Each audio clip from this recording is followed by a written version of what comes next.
Hey everybody, it's Brandy of Miracle Waters Paints and Quarters, and I just wanted to do a little video post this week, part of a little project just for fun that I wanted to do. Each week I'll post a video on whatever topic pertains to us at that time, kind of giving you an insight into the behind the scenes at Miracle Waters. So given that we're already into March, for us the focal point right now is foaling season. We actually have our first mare of 2017 due on March 15th. She's looking like she's going to go a little longer, Annie, our Whiskey Gold daughter. But with that, I have been preparing our foaling kit.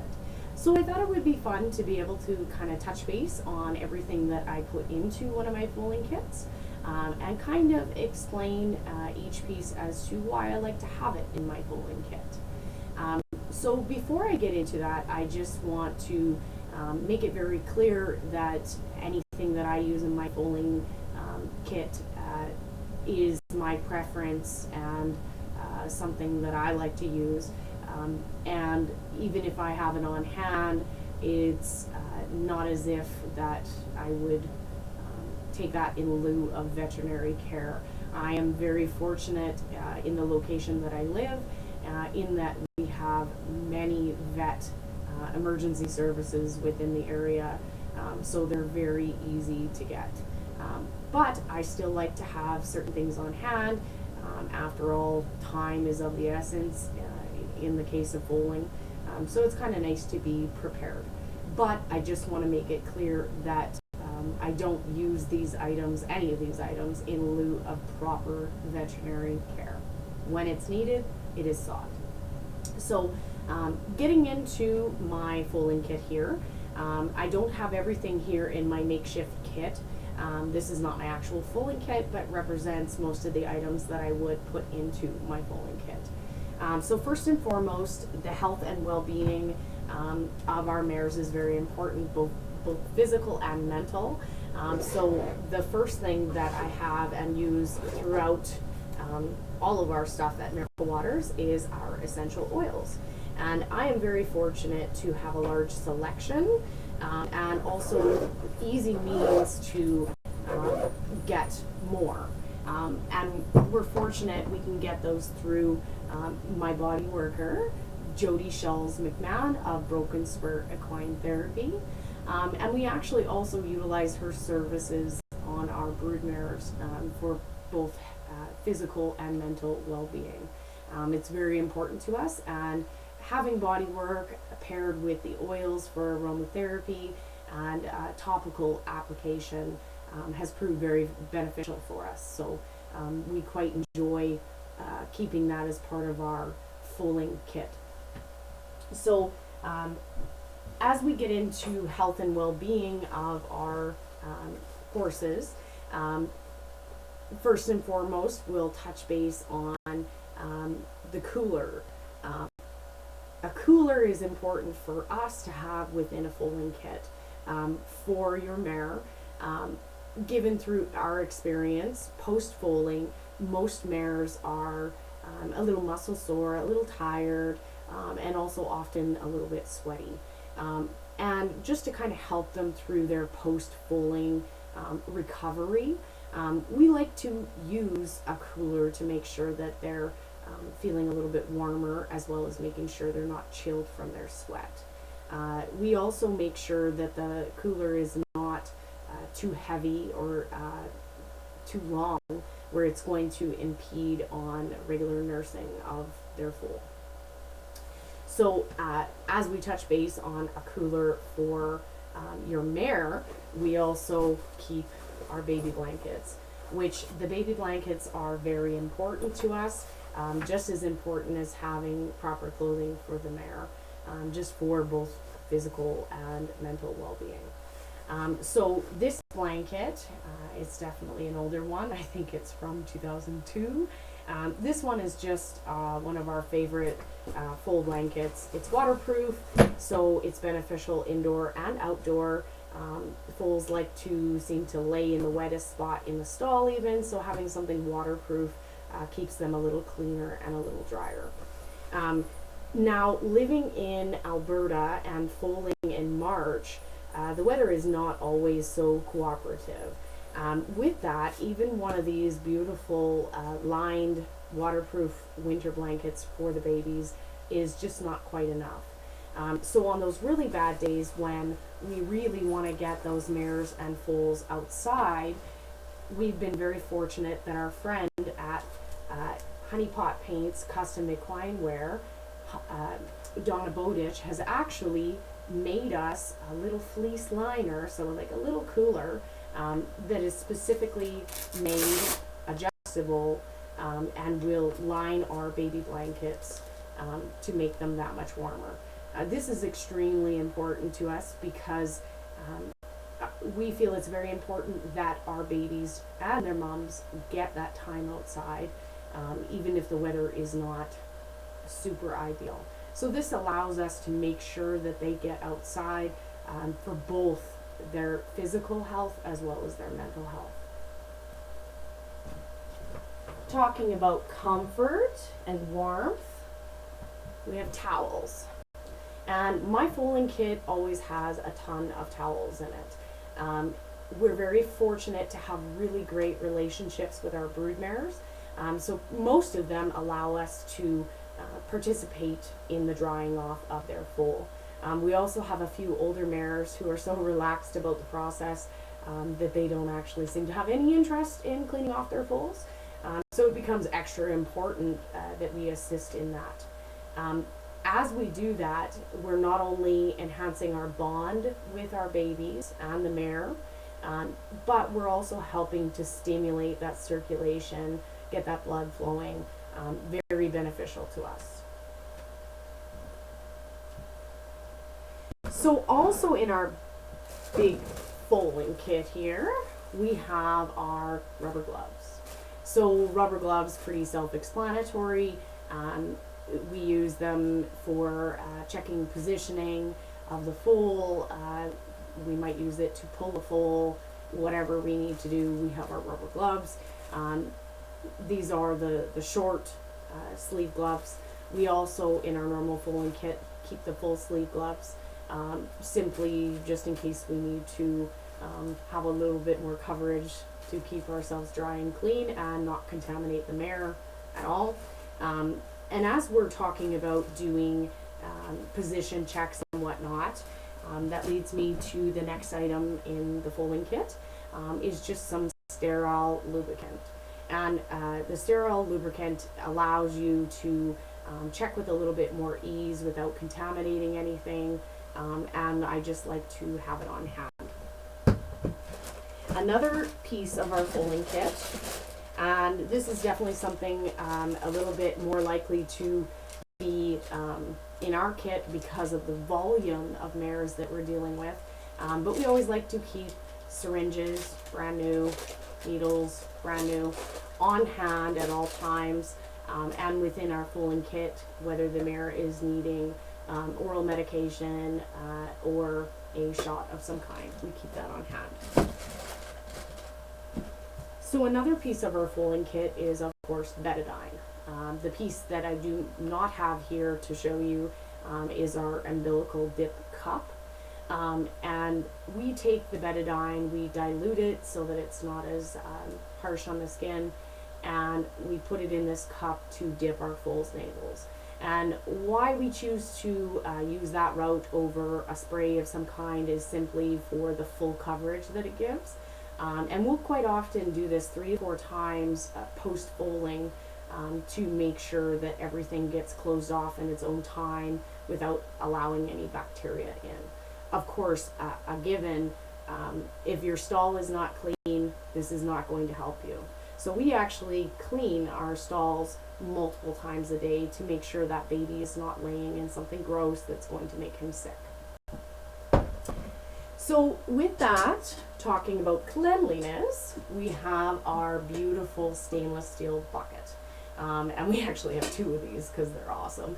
But of course, we end up using this for multiple reasons during the foaling season.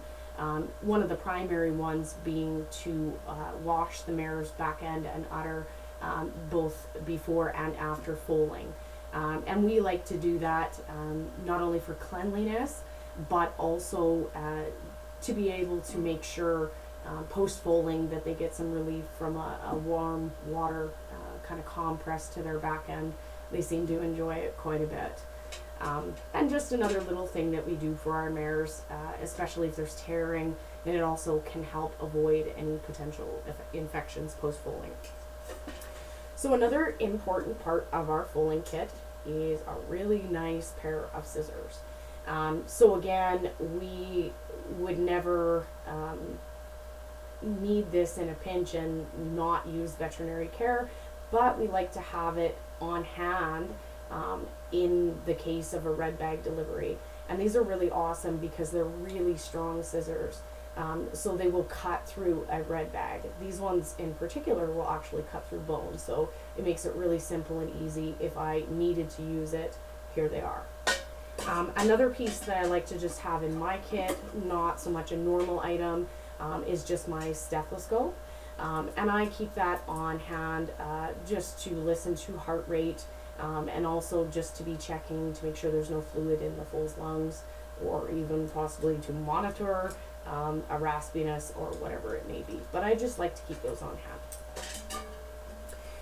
So as we deal with a mare foaling, within the first 24 hours post-foaling, I personally like to deworm my mare.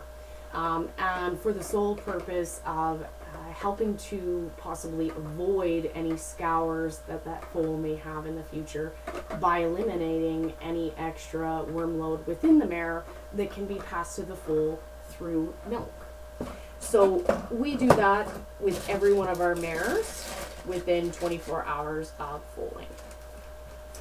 So talking about scours, another thing that we like to keep on hand, just because it seems to be something that is very common, and there's so many different products, but this one is our favorite. This is BioSponge, and this is basically anti-diarrhea for horses' foals. And we keep this on hand at all times, but especially during foal season, because babies are so sensitive and dehydration is a big deal. So with scouring, it is diarrhea, so you do run risk of becoming dehydrated, and especially as a foal, it happens rather quickly. So we would rather nip it in the bud. We do lots of bum washing, bum Vaseline to prevent any burns, but this is our go-to stuff to be able to help get their tummies back in order, of course paired with probiotics. And we love this stuff. So as we talk about needing to stop diarrhea, sometimes we have the opposite problem. And whether it's actual just constipation or it ends up just being a foal not able to pass their meconium. And this can not only get a lot bigger than we need it to, causing some problems, but your little baby is going to strain and not be able to make any progress on passing his meconium. So because this is common enough, we keep an enema on hand, and lots of our foals, we give it pretty standard. The type of enema that we use is just soap and water. It's really cheap, it's really effective. Usually only need to give one, but you don't run into any impaction or colic symptoms or heavy straining of your foal. So we keep that on hand just to make sure that whether we have diarrhea or constipation, we got our bases covered, and that foal is going to be super happy and comfortable and want to keep nursing and grow.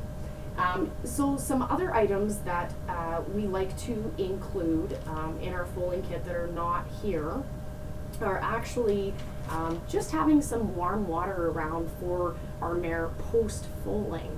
And this purpose just strictly being to be able to get her strength back and get her onto that path of recovery post-foaling as quickly as possible. So giving them some warm water, lots of them seem more likely, they're a little chilled from their foaling experience. They're more likely to consume a larger amount of water if it's warm. For some of our more picky ones, we might add some food to that just to increase their likelihood of consuming it for their benefit. And we also keep just some electrolytes around if needed for our mares post-foaling. Again, for the sole purpose of getting them back on that recovery path post-foaling. Some other items that we keep on hand and is very much related to the amount of mares that we're working with and the ongoing basis yearly, being oxytocin. And we keep this, it's kept in the fridge, but we keep this in the event that we have a mare that is not letting go of her placenta. We'll usually give it as per vet directions every hour, and we keep that on hand in our foaling kit. We also end up keeping a little bit of Banamine on hand, and that's not something we use quite often, but if the mare is needing it post-foaling, it's always helpful to get a dose in there, and again, something that we do under vet discretion. But we keep it on hand because it's easier than having to do appointments. It's easier to put a call in, and our vets are really great with that. One other thing that we like to keep in our foaling kit is milk test strips. And we don't always use them.